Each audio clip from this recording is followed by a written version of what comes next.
তিন শ্রেণীর মানুষ আল্লাহ রাব্বুল আলামিনের মেহমান। তিন শ্রেণীর মানুষ আল্লাহ পাকের মেহমান। এক নাম্বার হচ্ছে গাজী। গাজী মানে কি? ইসলামের জন্য যুদ্ধ করেছে, অন্য কোনো জন্য নয়, দিন ইসলামের জন্য যুদ্ধ করেছে, বিজয় লাভ করেছে, নাম কি? গাজী।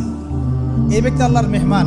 যেমন আবু বকর সিদ্দিক, ওমর, ওসমান, আলী রাদিয়াল্লাহু আনহুম, তারা ইসলামের জন্য যুদ্ধ করেছিলেন না, তারপরে তারা জীবিত ছিলেন না, তারা তখন গাজী হিসেবে বেঁচে ছিলেন। ঠিক আছে। দুই নাম্বার হচ্ছে মুতামির, মানে ওমরাকারী, যে ব্যক্তি ওমরা করতে গিয়েছে সে আল্লাহর মেহমান।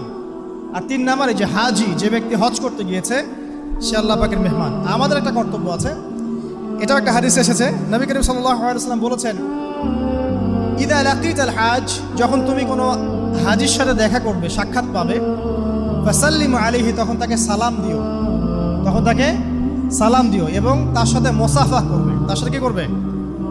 মুসাফা করবে। এখন এক হাতে না দুই হাতে তর্কে যাওয়ার দরকার নেই, মুসাফা করেন। এক হাতে পারলে এক হাতে করেন, দুই হাতে পারলে দুই হাতে করেন, এটা তর্ক করার দরকার নেই, মুসাফা করেন। ঠিক আছে। মানে আমরা তো তর্কের শেষ নাই, যে কোনো ইস্যু পাইলেই তর্ক।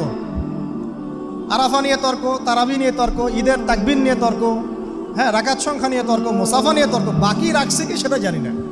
আর এই তর্কগুলো করতে করতে দেখবেন ইসলামের বেসিক জিনিসগুলোই নাই গায়ে। ইসলামী না আছে খেলাফা, ইসলামী না আছে ইমারা, না আছে ইউনাইটেড কোনো ইসলামিক কমিউনিটি, না আছে ইসলামিক কোনো ইকোনমিক্সের বেস, না ইসলামিক কোনো মিডিয়া, না ইসলামিক কোনো কিছুই না। যা আছে প্রোটেস্ট্যান্ট ভার্সন, মানে নামাজ, রোজা, হজ, যাকাত, এগুলাই। আর এগুলো নিয়ে আমরা এখন তর্ক করছি। ব্যক্তি পর্যায়ে দিন আছে, বাকি বাইরে আর দিন নাই। মসজিদের মধ্যে আসবে পাক্কা নামাজি, মসজিদ থেকে বের হয়ে গেল সুদখোর।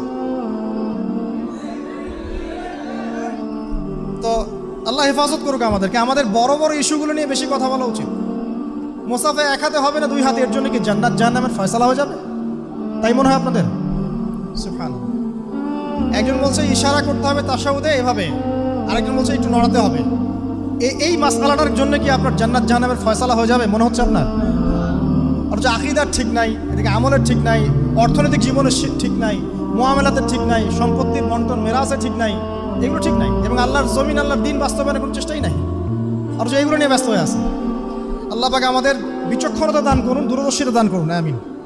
আসুন, মুসাফা করতে বলেছেন নবীজি, তারপরে বলবেন যে মুরহু, তাকে আদেশ করুন। এখানে আদেশ মানে হচ্ছে অনুরোধ করুন, তাকে আদেশ করুন বা অনুরোধ করুন, আই ইস্তাগফিরুল্লাহ, সে যেন তোমার জন্য ইস্তেগফার করে। কে? যে ব্যক্তি হজ করে এসেছে, হাজি, তাকে সালাম দিবেন, মুসাফা করবেন, দিয়ে বলবেন যে ভাই আপনি আমার জন্য একটু দোয়া করেন। কারণ ফাইন্নাহু মাগফুরুন লাহ, কারণ সে ব্যক্তি একজন ক্ষমাপ্রাপ্ত মানুষ। তবে একটা বিষয়, মানুষের সম্পদ আত্মসাৎ করে সুদের টাকা দিয়ে, ঘুষের টাকা দিয়ে, প্রতারণা, বাটপাড়ি, দুর্নীতির টাকা দিয়ে হজ করতে গিয়ে কতটুকু মাগফুর হয়ে আসা যাবে, এটা একটা প্রশ্নবিদ্ধ বিষয়।